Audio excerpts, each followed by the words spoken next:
కారణం యావత్ భారతదేశంలోనే మన జాతీయ ఎన్నికల సంఘం అనే ఒక స్వతంత్ర ప్రతిపత్తి కలిగిన రాజ్యాంగ సంస్థని 1950 జనవరి 25 తారీఖున ఏర్పాటు చేయడం, దాన్ని పురస్కరించుకొని ఆ రోజున గుర్తుగా ప్రతి సంవత్సరం ఈ జాతీయ ఓటర్ల దినోత్సవాన్ని జరుపుకోవడం ఆనవాయితీగా. దేనికి ఈ జాతీయ ఓటర్ల దినోత్సవం అనే విషయానికి వస్తే, ఎవరైతే 18 సంవత్సరాలు నిండిన వయోజనులు కుల మత ప్రాంత వర్ణ వర్గ ధనిక పేద అనే తేడా లేకుండా యావత్ భారతదేశంలో 18 సంవత్సరాలు నిండిన ప్రతి ఒక్కరికి ఓటరుగా గుర్తించాలనే ఉద్దేశంతో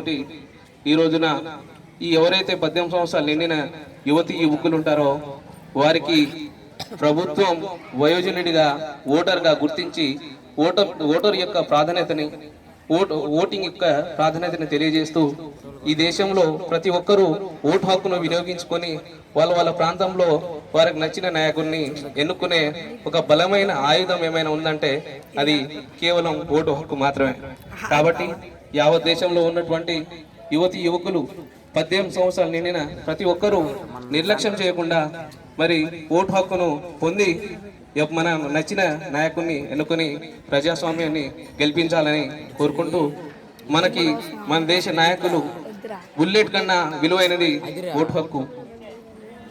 దేశంలో ప్రజాస్వామ్యం అంటే ప్రజల చేత ప్రజల కొరకు ప్రజలు నిర్వహించి ప్రభుత్వమే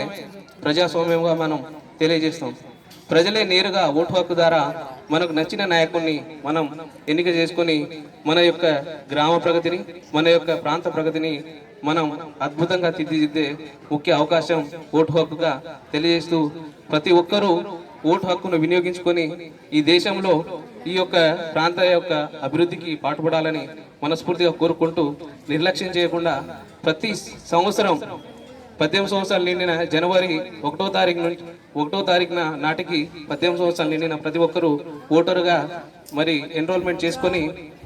మరి ఎన్నికల్లో పాల్గొని ప్రజాస్వామ్యాన్ని కాపాడగలనని మనస్ఫూర్తిగా కోరుకుంటూ ఈ అవకాశం ఇచ్చిన పెద్దలకి ధన్యవాదాలు తెలియజేస్తూ ముగిస్తున్నారు.